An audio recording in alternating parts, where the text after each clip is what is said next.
You have a guy who's halfway decent. You do everything in your power to keep him. Otherwise, you're going to do a complete tear-down rebuild, and that's not happening. You've made the playoffs a couple times. You're expected to be competitive this year. You know who goes into a complete rebuild? The Jets, the Niners, franchises that have unbelievable upheaval and rosters that are morbid. You just went out this offseason and signed one of the best guards in football in TJ Lang and one of the best right tackles in football in Ricky Wagner. You're not rebuilding.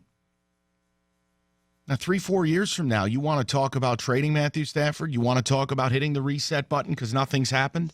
Fine. I'll be the guy leading that charge. But now wasn't that time.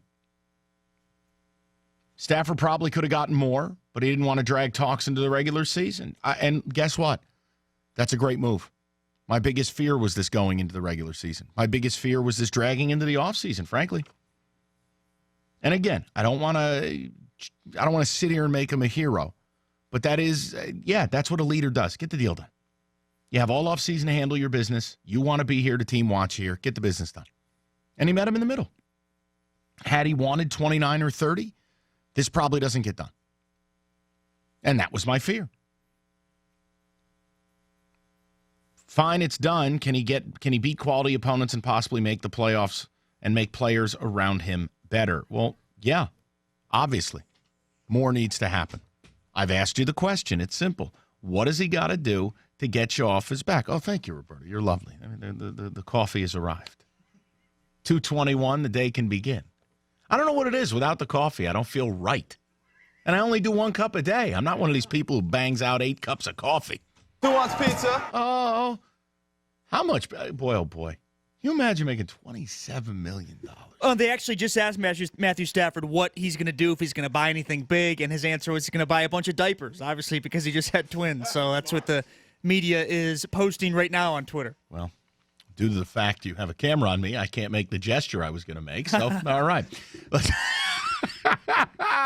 Yes, David, you're number one, too. I hate stupid stuff like that. I'm going to buy a bunch of diapers. Okay, thank you for that.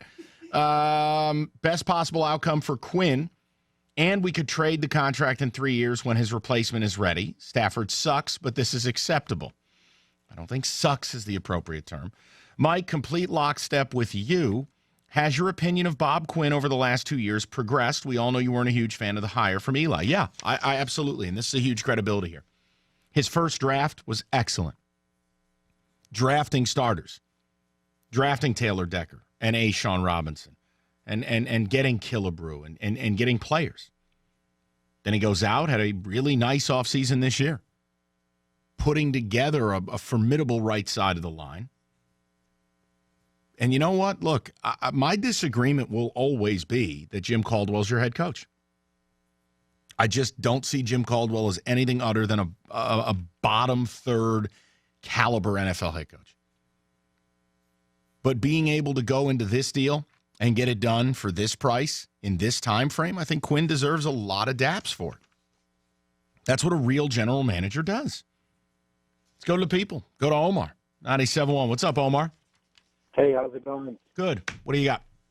So, I'm a diehard Redskins fan. I've been in Detroit long enough to be a Lions fan somewhat, but, my heart is always with the Redskins. So, for me, when I look at Stafford, I say, is he an elite quarterback? No, not in any way, shape, or form. Is he a good quarterback? I would say, yeah, he is a good quarterback. And so for people to say that he can't win games, he beat my team last year with seconds left on the clock. I don't know the exact stat, but he has a ton of fourth-quarter comebacks. So I think he's very capable of doing the job that needs to be done, And so if he would have held out, or even if the team didn't want to get it done, they probably wouldn't have gotten done anyways. It's on, both sides of the table. But you don't want to end up in a position like the Redskins, because now we're going to most likely lose our quarterback and end up with somebody like Colin Kaepernick or, trading the farm for somebody like Jake Rudock, who isn't going to be as good. Well, no, or worse, you go into the draft and you end up with Brandon Weeden or Johnny Manziel exactly. or Blake Bortles or Paxton Lynch. I mean, I'm just spitballing guys the last few years. I mean, Omar, you're right. Your organization messed this up big time. because if they knew what they were doing, Cousins would be getting paid about $20 million a year. The deal would have been done over a year ago, and you'd have no concerns. And now, because you were the first franchise to ever use the franchise tag twice on a QB, you're either going to have to pay him $35 million next year, or you're going to have to move him along.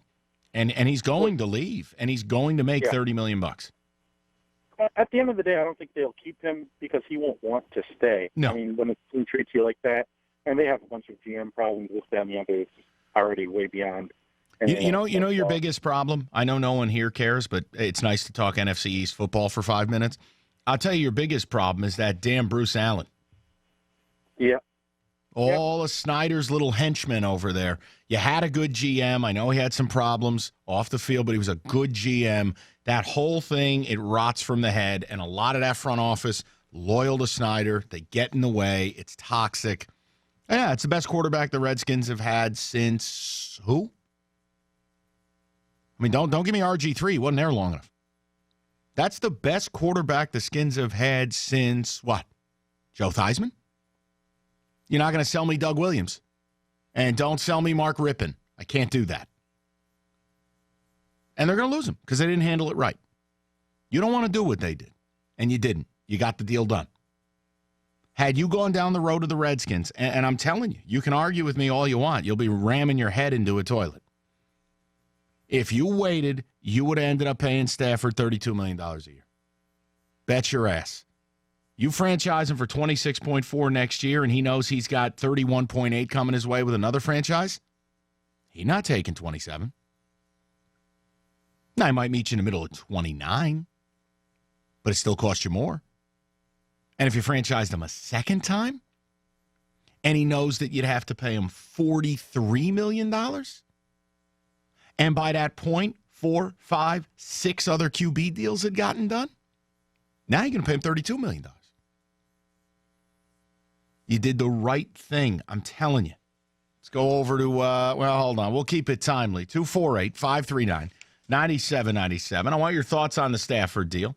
And also, if you're unhappy with it, the way I'd like to talk about it is fine. Tell me what he's got to do to justify himself to you. Not that he cares. He's literally changing his baby's diaper in $100 bills today. I mean, it's got to be incredible.